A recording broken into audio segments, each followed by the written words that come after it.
My name's Rachael Grubbs. I've been teaching for, just finished my 5th year, and then this is just finished my 1st year at Claremore High Schools, so coming back for year number 2. Yeah, so my husband retired from the Marine Corps last year, and so we were like trying to figure out where we wanted to move to, and my kids had come here a little bit earlier to sort of do school while we're in transition, and my oldest was like, hey mom, this is a really cool school, like I really enjoy the teachers, I really enjoy the environment. My husband graduated 20 years ago, and so he said, hey, I really enjoyed it when I was there 20 years ago, and so I said, well, let me see where it's at, because we were trying to debate if we wanted to go to Oklahoma City or Claremore, and then the AP European job opened up, and I said, that is my dream job. That is what I want to do, and so I was like, yeah, doesn't hurt to try. So I applied and was able to come in for that job.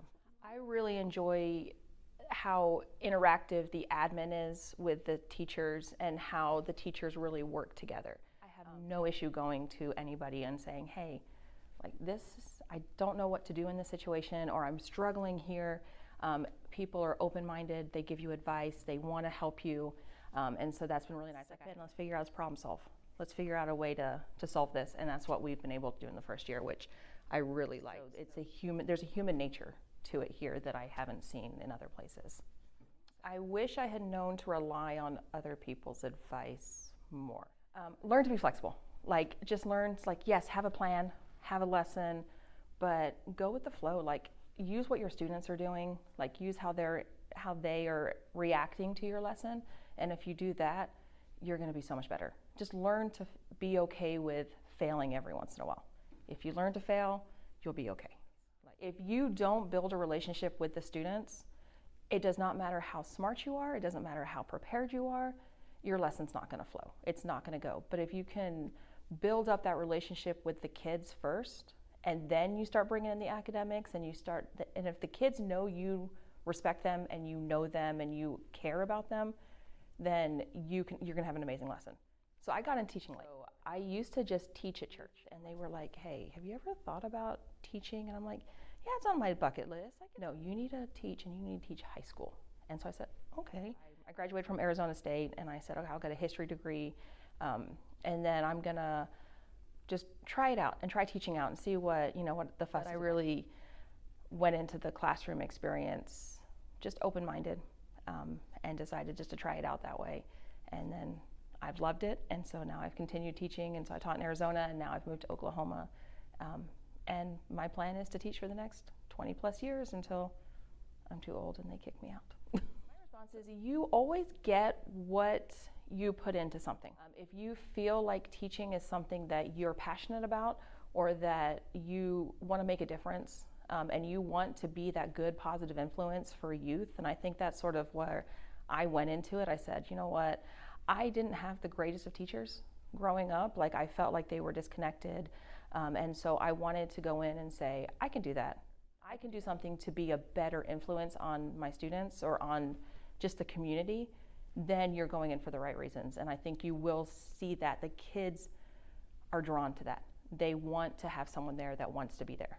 And so if you go in and you say, I want to be in this classroom, I want to be in this community, I want to be part of it, you're going to be okay. And that is what we need more of. And so I feel like my why is, I want to have that experience where kids want to come into my classroom. Like, they want to be here, because I am teaching them content, yes, but I feel like what I want to offer them more is that safe environment, that warm environment that they come in and say, someone actually cares about me as a person. Yes, they want my grades to be good. They want me to learn something, but they want me to be successful in whatever I choose to be. And so I may not remember the content, or like all the facts and details, but maybe there's something that sparks some interest in you, and that you come in and you say, I remember how I feel in that classroom. Like, I didn't feel like I was just a number, I was just someone else in the classroom. I want students to know that there are people who care for them, that there are people who do want to see them succeed. I've had students who've come to me, they gave me this note. It was like this random note, and they said, I feel like I was just a jerk in the classroom, but you never once changed your demeanor towards me. You treated me the same, right? And so he goes, I just feel like this is where I was meant to be. But I think just as him saying, I really didn't care about history before. I just was like, whatever, it's just a class.